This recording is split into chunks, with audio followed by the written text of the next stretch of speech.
Esta secta de los testigos de Jehová enseña lo siguiente, que cuando morimos entramos a un estado de inconsciencia y que estamos dormidos. Ellos, desgraciadamente, atribuyen esta enseñanza porque la Biblia dice que cuando morimos no se usa esa palabra, se dice durmieron en Cristo. Cristo, Lázaro murió. No, no está muerto, está dormido, dijo Jesucristo. ¿Por qué Cristo usó este lenguaje de dormido? Muy bien, ¿qué es dormir? Ahorita de las 6 de la mañana que nos levantamos, los que son madrugadores, o los que estamos a las 10:30, estamos en un estado consciente, ¿verdad? Cuando tú a las 10:30, 11 de la noche, te duermes, en ese momento tú pierdes tu conciencia. Y al dormir entramos en un estado inconsciente del alma, donde ya no eres dueño de nada, ni muchas veces a lo mejor muchas veces la pizza que te soñaste te hace tener pesadillas, pero en el estado inconsciente, tu cerebro sigue funcionando y el mío también, y tu espíritu y mi espíritu también, mas el cuerpo está inactivo. Ya no recibe órdenes porque estás en estado inconsciente, pero sigues vivo. Cuando morimos es exactamente lo mismo. El cuerpo estará comido por los gusanos, machacado por el terremoto, en la panza del tiburón o de una ballena. Lo que le haya pasado a nuestro cuerpo, lo cremaron. A los cristianos del primer siglo los quemaron vivos, los quemaron completamente, así que no importa si te creman o te entierran enterito, lo que sea, el cuerpo ya se deshace, se pierde para siempre. Y ese cuerpo nunca lo tendrás ni lo volveré a recuperar yo, gracias a Dios.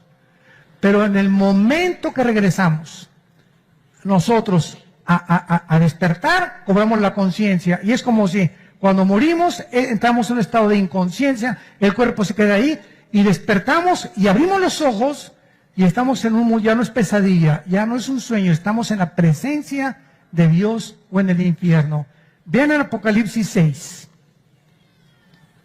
en el 5.º sello, esta verdad. Nos corre el Espíritu Santo las cortinas del más allá. Cuando abrió, versículo 9, cuando abrió el 5.º sello, es Juan el que está escribiendo esto, el apóstol Juan. Vi, o sea, él estaba en el cielo. Juan estaba vivo en la isla de Patmos, exiliado por el emperador romano Vespasiano.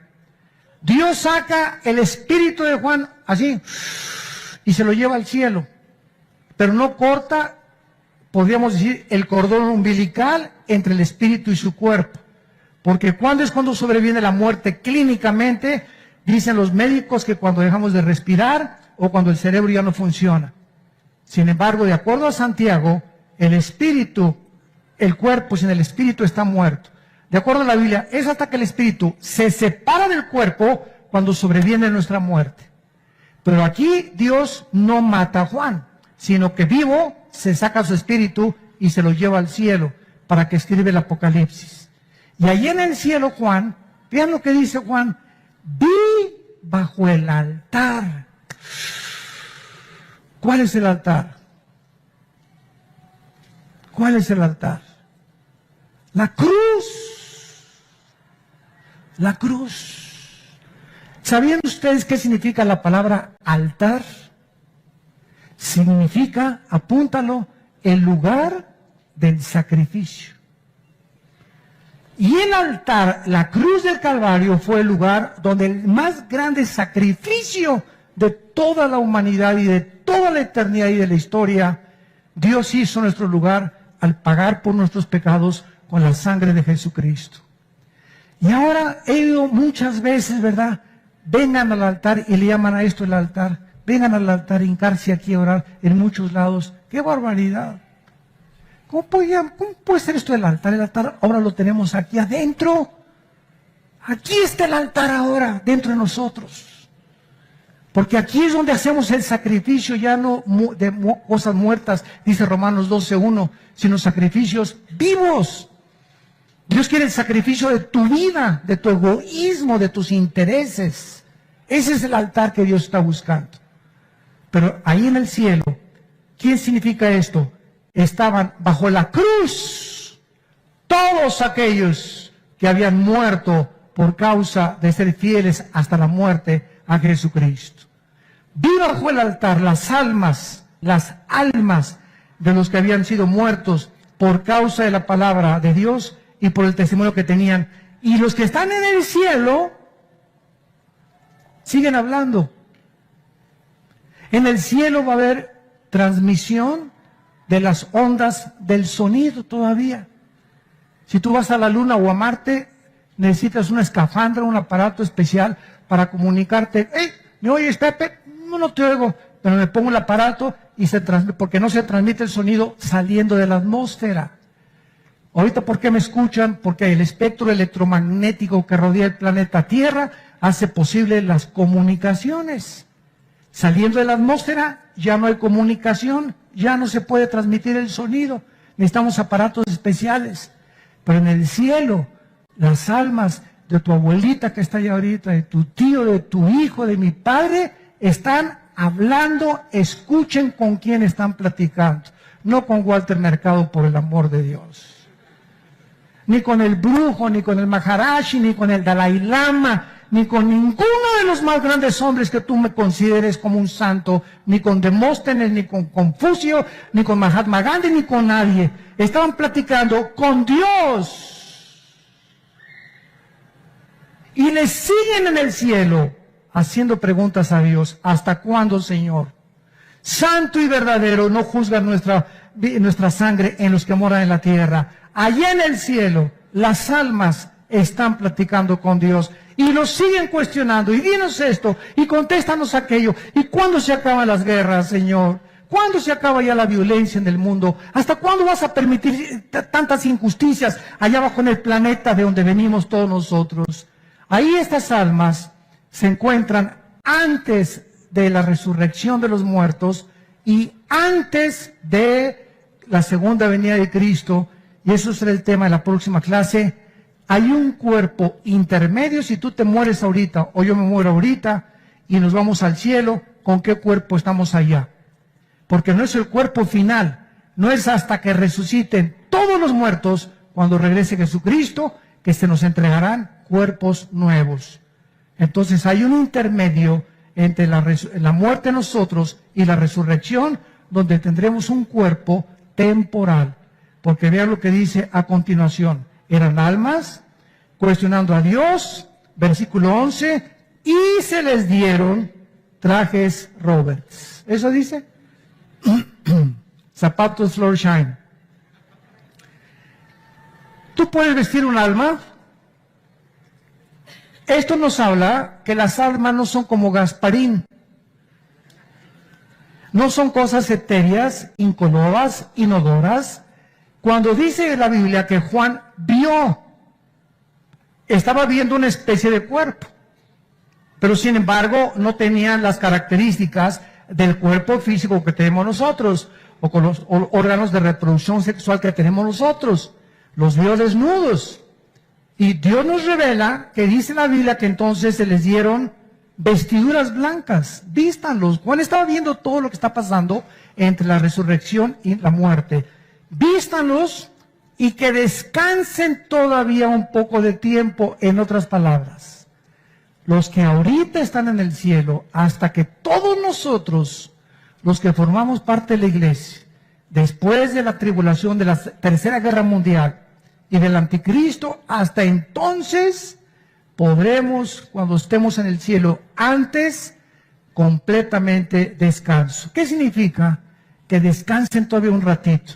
Significa lo siguiente: si tú te mueres ahorita y yo me muero hoy en la noche, vamos a subir al cielo y lo que ya no vamos a volver a tener jamás es estrés,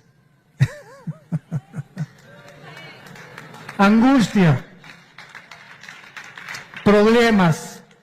Y ahí en el cielo, págame la letra que me debes, o paga los impuestos. En el cielo, descansar significa descansar de problemas. Pero sin embargo, Nos falta todavía hasta que se completen todos los que van a morir por el anticristo, no podrá ser completamente descanso.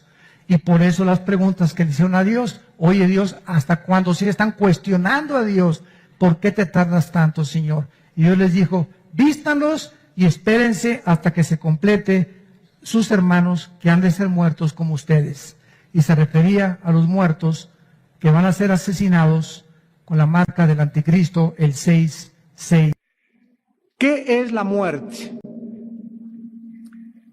¿Acaso la muerte es la cesación de la vida? ¿Existe otra vida después de esta vida? Y si es así, ¿quién nos podría asegurar el día de hoy que cuando tú y yo estemos en una caja totalmente inertes, sin vida, podemos tener la esperanza de volver otra vez a vivir? Si hay vida después de la vida, entonces es importante aprender a vivir esta vida. Porque si hay vida después de la vida, esta vida es solamente el primer paso o el entrenamiento para poder entrar a la otra vida. Todas estas interrogantes solamente tienen una respuesta en un solo libro. Hace algún tiempo acaba de haber un programa guiado por un conductor de televisión muy famoso en México respecto a la muerte. E invitaron a muchos gurús, invitaron a líderes religiosos de diferentes ámbitos y todos coincidieron en un solo punto, en que hay vida después de la vida. Pero nadie pudo contestar qué era la muerte, por qué tenemos que morir. Y más que cualquier otra cosa, nadie pudo decir con exactitud qué cosa se encuentra después de atravesar el túnel de la muerte. La Biblia es el único libro que existe en todos los volúmenes de la literatura y de todos los libros religiosos que nos detalla con pequeñas frases del Señor Jesucristo y con una grande ilustración en el libro de Apocalipsis respecto a qué cosa es la muerte y qué vamos a encontrar después de esta vida. ¿Sabían ustedes que no ha existido ninguna civilización, raza o tribu que no haya tenido la convicción de que hay vida después de esta vida? Por ejemplo, los egipcios enterraban a sus muertos con sus armas y con su comida porque creían firmemente que iban a necesitarlas después de esta vida. Los hindúes creen en la reencarnación, o sea que después de esta vida su alma va a transmigrar o va a regresar a vivir o en un animal o en una persona, pero ellos creen firmemente de que existe vida después de la vida. Los filósofos griegos como Platón, Aristóteles, Sócrates, creían que había otra vida después de esta vida. Científicos como Alberto Einstein, Blaise Pascal, Isaac Newton, Wernher von Braun, el que dirigió el cohete a la luna en 1969, todos ellos lo comunicaron a los medios de comunicación y a la televisión que creían que esta vida no lo era todo. Los conquistadores como Napoleón Bonaparte, Alejandro el Magno, Mahatma Gandhi, líder religioso, creían que después de esta vida había otra vida. Bueno, la primera interrogante que tenemos en esta tarde es, ¿quién les dijo a todos estos hombres, filósofos, conquistadores, líderes religiosos, egipcios, hindúes, maometanos, etcétera, que algo nos está esperando después de esta vida? La Biblia nos dice en Génesis 1, 26 y 27, y creó Dios al hombre a su imagen, a imagen de hombre, de Dios lo creó. La Biblia nos revela que nosotros no somos el resultado de la teoría de la evolución. No venimos de una selección natural. El hombre no es la consecuencia o el resultado de un protozoario que evolucionó desde los anfibios a los invertebrados, a los vertebrados, a los mamíferos, y finalmente el hombre es el resultado de una cadena evolutiva. La Biblia nos dice todo lo contrario, que fuimos creados después de que Dios creó a los animales. Dios tomó barro de la tierra, polvo de la tierra, y formó a un hombre y sopló dentro de este hombre alientos de vida. Este hombre comenzó a tener la circulación de la sangre y comenzó a entender que había un universo con el cual estaba conectado y tenía contacto con un Dios que tenía interés en que nosotros le conociéramos, porque la Biblia dice en Eclesiastés 3:11, Dios puso la eternidad en el corazón de ellos, sin que alcance el hombre a entender la obra que ha hecho Dios desde el principio hasta el fin. Esta es, damas y caballeros, la razón por la cual todas las tribus, todas las razas, todas las civilizaciones no han creído que en esta vida queda todo, sino que hay algo que nos está esperando. La Biblia nos muestra que es Dios, el Dios de la Biblia, el Dios que envió a Cristo a morir en una cruz, puso dentro de ti y dentro de mí, dentro de los negros, los amarillos, los mahometanos, los budistas y los musulmanes, puso la eternidad. Y algo en lo más profundo de tu conciencia te dice que esta vida no lo es todo. Y ahorita vivimos una época en la que todos los seres humanos están buscando contacto con los seres extraterrestres. Que alguien venga de otra civilización y nos salve, que alguien impida la Tercera Guerra Mundial, que alguien nos diga que hay otra esperanza por otras galaxias, porque el hombre trasciende esta vida por la eternidad en su corazón. Pero a pesar de que todos llevamos esta seguridad de la otra vida, millones de ustedes viven la vida como si esta vida fuera todo absolutamente y como si esta fuera a durarte durante toda la eternidad. Muchos de ustedes viven totalmente despreocupados de su destino eterno y del juicio final que la Biblia dice que cada uno de nosotros tendremos algún día que enfrentar. Vamos a comenzar en esta tarde describiendo a la luz de la Biblia qué es la vida. ¿De qué manera la Biblia describe qué cosa es la Biblia? Y la Biblia usa principalmente 3 ilustraciones para ilustrar la brevedad, lo corto que es la vida terrenal. Primera de Pedro 1, 24 y 25, Pedro escribió, porque toda la carne es como la hierba, toda la gloria del hombre como la flor de la hierba. La hierba se seca y la flor se cae, mas la palabra de Dios permanece para siempre. La Biblia nos dice que la vida es como una planta que sale y que florece al atardecer y en la tarde se seca. Así es tu vida y así es mi vida.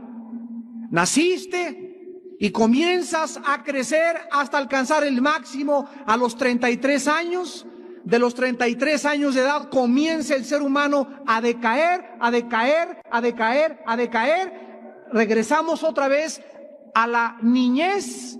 A los viejitos se les tiene que ayudar como a los niños, darles de comer como a los niños. Nacimos de un punto, regresamos al mismo ciclo y alcanzaste la gloria, fuiste famoso, fuiste poderoso, fuiste bella, fuiste guapo. Todo absolutamente tiene que acabarse.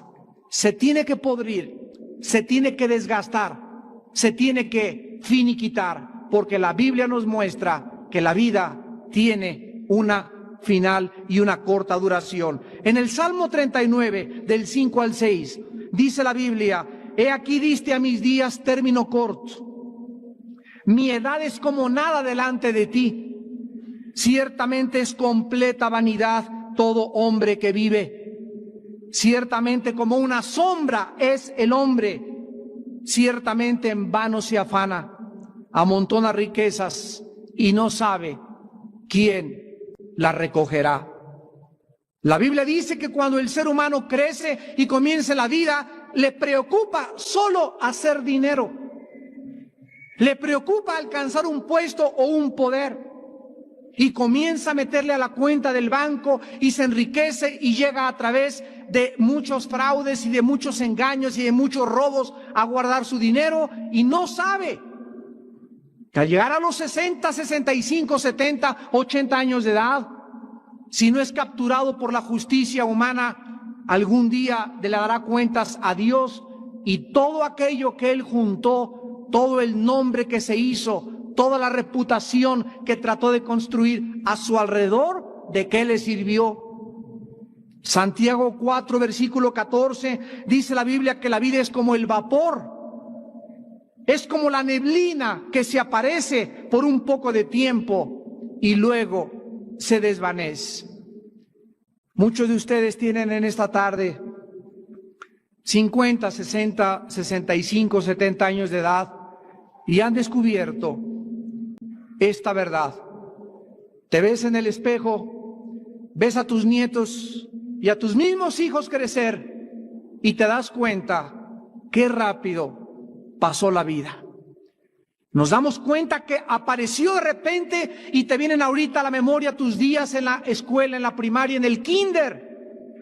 Cuando estabas en la secundaria, cuando estabas en la preparatoria, cuando tenías 25, 30, 40, 50 años de edad y todo pasó con una velocidad tan rápido que comienzas a adquirir conciencia que verdaderamente perdiste el tiempo en algo que Dios te dio y que muy pronto te va a pedir cuentas.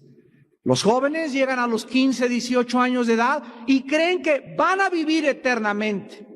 Cuando comienzan a fumar los jóvenes, cuando comienzan a ingerir alcohol, cuando comienzan a drogarse, cuando las muchachas se comienzan a acostar y a tener relaciones sexuales con cualquier muchacho, nunca se imaginan, nunca saben el peligro que tendrá y el futuro que les espera y la forma como marcarán sus vidas por muchos años porque no quisieron en su juventud acordarse de su Creador.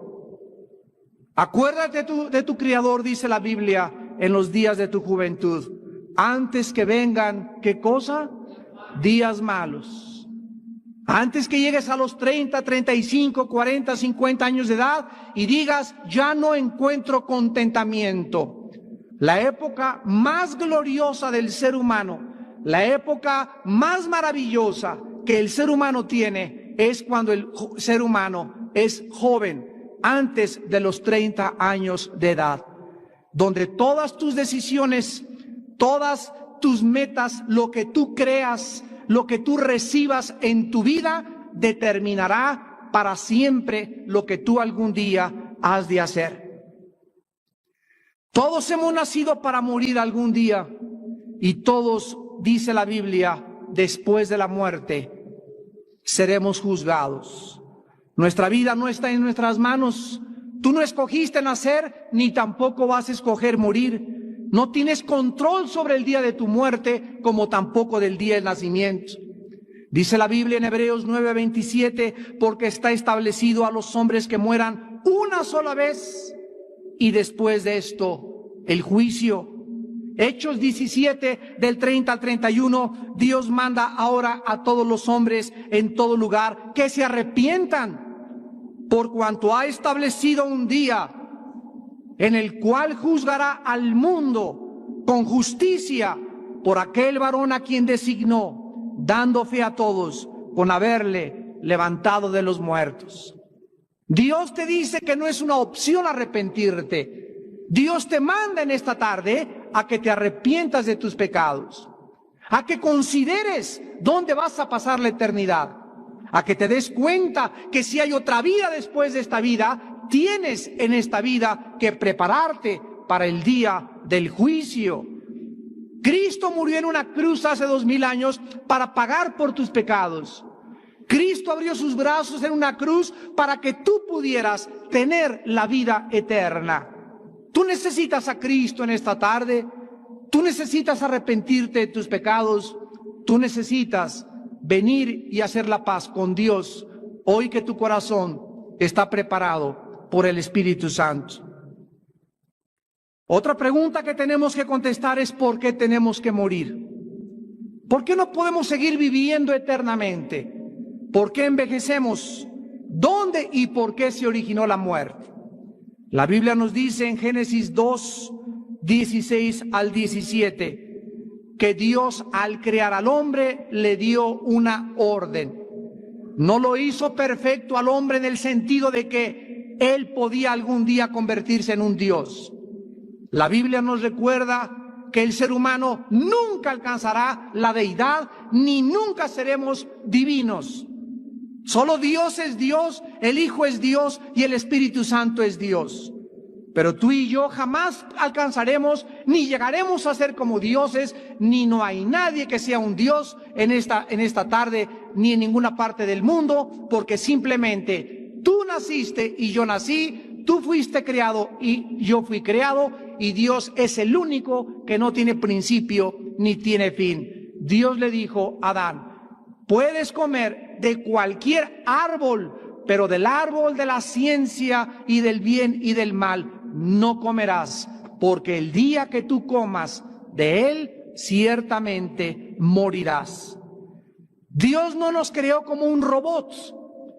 Adán pudo haber sido creado como un robot con una tendencia y una capacidad instintiva a decirle a Dios, te amo, te amo, te amo, pero Dios puso dentro de nosotros, dice la Biblia, la libertad y la capacidad de escoger entre el bien y entre el mal. Los animales no tienen esta capacidad, los animales son creados por instintos, pero tú y yo somos seres morales, responsables delante de Dios. Y la Biblia dice que algún día tendremos que darle respuesta a Dios de todas las decisiones morales que tú y yo tomamos en esta vida. Dice la Biblia que en ese momento Adán rechazó el mandamiento de Dios y le desobedeció. Romanos 5:12 dice el apóstol Pablo, porque así como el pecado entró por un hombre y por el hombre la muerte, así la muerte pasó a todos los hombres por cuanto todos pecaron. ¿Por qué tenemos que morir? Porque hemos heredado una maldición. Hemos heredado una enfermedad. William Shakespeare le llamó el defecto trágico. Carlos Marx le decía que era la lucha de clases. Sigmund Freud lo atribuyó al medio ambiente. La Biblia dice que es el pecado. Aunque la gente lo quiera rebautizar, es el pecado, una maldición, una tendencia autodestructiva con la cual tú y yo nacimos. Y esta tendencia al pecado es lo que nos hace que algún día tengamos que morir. Es el pecado. Al entrar al universo de Dios, lo que comenzó e inició la descomposición, la putrefacción y lo que comprueba la primera y la segunda ley de las termodinámicas. Todo se echa a perder, todo se pudre, todo se descompone, todo se tiene que acabar. Los edificios se desgastan, el fierro se oxida, las plantas se marchitan y nosotros tenemos que morir. La Biblia le llama la ley del pecado y de la muerte. Ahora bien, cuando el ser humano se rebela contra Dios, el ser humano comienza a morir, pero la Biblia dice que hay 3 clases de muerte. Somos un espíritu, tenemos un alma y vivimos dentro de un cuerpo. Cuando el ser humano se rebela ante Dios, el ser humano, en primer lugar, muere espiritualmente hacia Dios. Dice Efesios 2:1 que estábamos muertos en delitos y en pecados.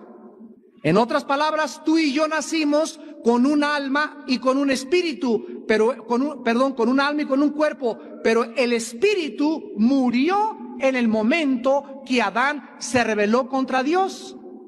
Y el espíritu es la parte a través de la cual se comunica con el ser humano, Juan 4:24, porque Dios es espíritu.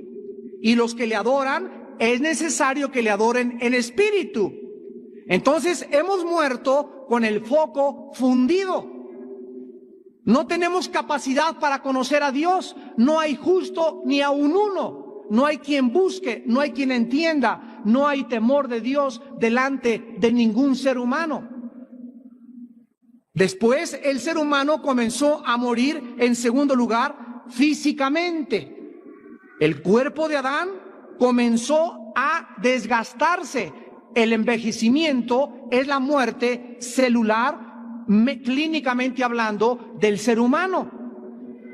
Y además el ser humano, en tercer lugar, muere eternamente, o sea, se separa eternamente de su Creador. Esta es la razón por la cual nosotros inventamos las religiones. ¿Qué cosas son las religiones? El esfuerzo y el intento del ser humano para poder encontrarse con Dios a través de dos cosas: las buenas obras y los sacrificios. La Biblia nos revela que Caín inició la religión cuando se acercó a Dios y le ofreció algo que Dios no le había pedido, el resultado del sudor de sus propios esfuerzos. Pero viene la Biblia a través de Jesucristo y nos revela que la salvación no es a través de la religión. No se puede llegar al cielo a través de ninguna religión. Se llega al cielo a través de un hombre, y este hombre es Jesús de Nazaret. ¿Qué cosa te estoy tratando de decir? Que tú puedes ser católico e irte al infierno. Tú puedes ser protestante y condenarte eternamente. Tú puedes ser mormón y condenarte, puedes ser testigo de Jehová y condenarte, puedes ser bautista e irte al infierno. No es la organización a la que perteneces o la religión donde tú te encuentras la que te va a salvar. El que te salva es Jesucristo. Y esta es la razón por la cual hay tantas sectas y tantos programas de televisión, porque no se ponen de acuerdo. Unos dicen, los mormones son los que te salvan, la luz del mundo te salva, el católico te salva, fuera de Roma no hay salvación, los protestantes te salvan, porque toda esta gente no conoce la palabra de Dios. No son los hombres, ni los iluminados, ni los gurús los que nos salvan, es la sangre de Jesucristo. Dice Hebreos 9:22, sin derramamiento de sangre no hay remisión de pecados. El ser humano no conoce la Biblia. El ser humano está ciego ante la Biblia y entonces es engañado fácilmente por cualquier persona. El otro día estábamos platicando con un grupo de personas que no eran cristianas y le estaban diciendo a una señora: ¿ya vio usted lo que está pasando en la televisión? ¿Cuántas sectas hay? Cuídese, porque a lo mejor a usted la están engañando. Y la señora les contestó y le dijo: los que se deben de cuidar son ustedes, porque yo soy cristiana y conozco la Biblia, pero ustedes que no conocen la Biblia van a caer en cualquier momento en el poder de cualquier secta. Así que ustedes son los que se tienen que cuidar, no yo, porque yo conozco la palabra de Dios. Y muchos de ustedes van a ser engañados precisamente por eso, por no recibir a Cristo en sus vidas, por no tomar a Dios en serio y por no dedicar tiempo al estudio sistemático y metódico de la santa palabra de Dios. Y desde Adán hasta nuestros días, al morir, ¿a dónde van los seres humanos? En primer lugar, la Biblia nos muestra que de antes de Cristo y después de Cristo había dos lugares donde los seres humanos van a la hora de la muerte. Antes de Cristo, en el Antiguo Testamento hay una palabra que se llama en el hebreo Sheol, y que la traducción es el lugar de los muertos o de la sepultura. Antes de Cristo, todos desde Adán, los buenos y los malos, descendían al centro de la tierra. al centro de la tierra, y ahí se encontraba lo que se llamaba el lugar de los muertos o el Sheol. El Señor Jesucristo, en Lucas 16, 19 al 31, nos cuenta una historia que no es una parábola, es una historia auténticamente y genuinamente verdadera y real. Y Cristo le dice a los discípulos: había un hombre rico y había un hombre pobre. El rico comía cabrito y vinos franceses y todo aquí, cochinita pibil y papazules, y el pobre hombre ahí, mendigo, estaba esperando que el rico le aventara las migajas de su mesa para poder saciarse y alimentarse, porque se moría de hambre. Aquí estaba el rico y aquí estaba el pobre en esta vida, y Jesucristo dijo: y vino la hora de la muerte.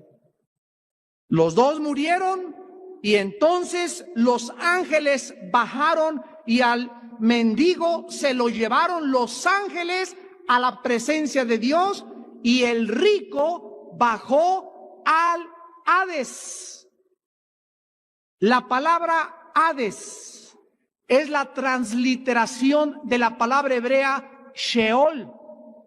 Entonces Jesucristo viene y nos revela lo que en el Antiguo Testamento nadie conocía: que ese lugar de los muertos, antes de que Él muriera, estaba dividido en dos partes. Y Jesucristo dijo que en una parte estaban los buenos, los justos, y se llamaba el paraíso o el seno de Abraham. Y en el otro lado estaba lo que se llama en el griego el Gena, que se tradujo infierno, donde había llamas, donde Cristo dice que los muertos estaban conscientes. Uno de ellos le dijo a otro que le estaba gritando: deja que vaya allá a mi casa, a la Buenavista, y le diga a mis papás y a mis hermanos que es verdad, que estoy atormentado aquí en esta llama de fuego. Ten misericordia de mí, Padre Abraham, y sácame de este tormento. Cristo nos revela que los muertos en el infierno se acuerdan lo que hicieron, sufren y tienen las ganas de arrepentirse, ahora sí, y de salir del infierno y contarle a sus familiares que vivan en esta vida una vida justa y piadosa, porque después de esta vida no hay más que dos lugares: el infierno o el cielo. Cuando Jesucristo murió en la cruz del Calvario, la Biblia dice en Hechos 2:27 que había una profecía que decía que el Santo de Dios no vería corrupción, ni su alma se quedaría en el Hades. En Mateo 12, versículo 40, Jesucristo profetizó: así como Jonás estuvo 3 días y 3 noches en el centro de la tierra, así es necesario que el Hijo del Hombre esté, ¿en dónde? En el centro de la tierra, en el Hades, 3 días y 3 noches. Y cuando Jesucristo estaba colgado en la cruz del Calvario, bajaron a las 6 de la tarde su cuerpo, lo enterraron en una tumba comprada por un hombre rico llamado José de Arimatea. Y mientras el cuerpo de Cristo estaba tendido, inerte, en la tumba, su espíritu, dice el apóstol Pedro, bajó y les predicó a los espíritus encarcelados. O sea, a los que se encontraban en el lado de los atormentados, en las prisiones de obscuridad. Y cuando Jesucristo regresa a los 3 días y los apóstoles se acercan a la tumba y encuentran la piedra movida y el sudario con el cual lo enterraron estaba doblado a los pies de Cristo, un ángel se aparece y le dice a 2 mujeres: ¿por qué buscáis entre los muertos aquel que vive por los siglos de los siglos?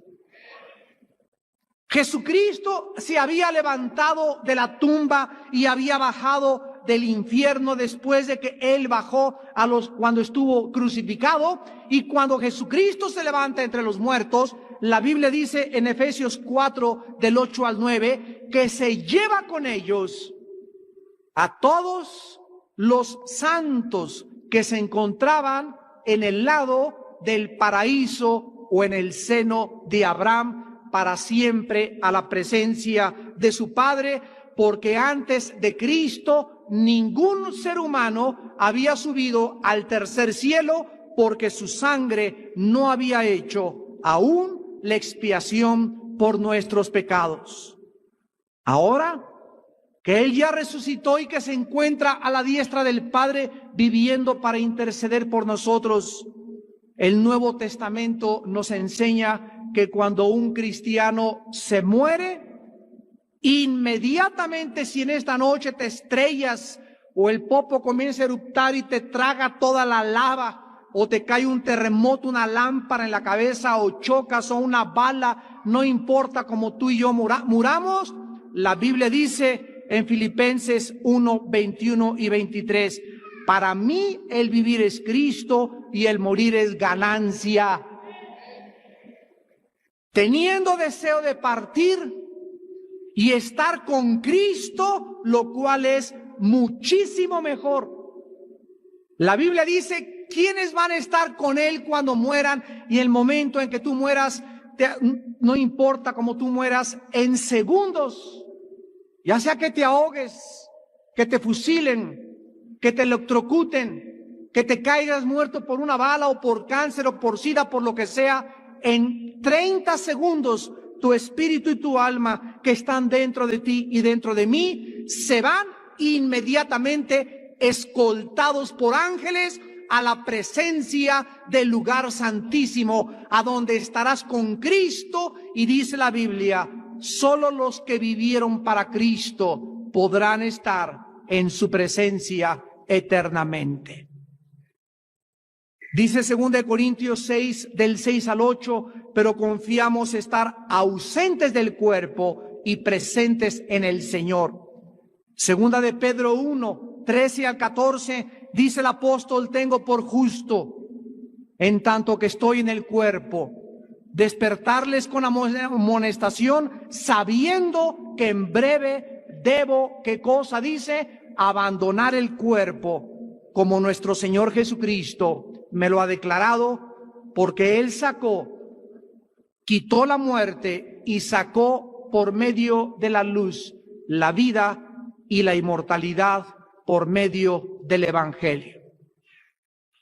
El apóstol Pedro sabía que al morir abandonaría su cuerpo. El apóstol Pablo sabía que al morir abandonaría su cuerpo. Todos los santos y todos los cristianos le hemos perdido el miedo a la muerte, porque ahora sabemos que nos está esperando otra vida, y esta es la razón por la cual consagramos esta vida, la única que tenemos, para proclamar la historia de amor más grande jamás contada y llamarles a ustedes al arrepentimiento para que dejen de vivir las vidas vanas, superfluas, lasciviosas, inmorales, deshonestas que están viviendo, porque hemos de ser juzgados los vivos y los muertos, y la Biblia te manda en esta tarde que te arrepientas y te prepares para encontrarte con tu Dios.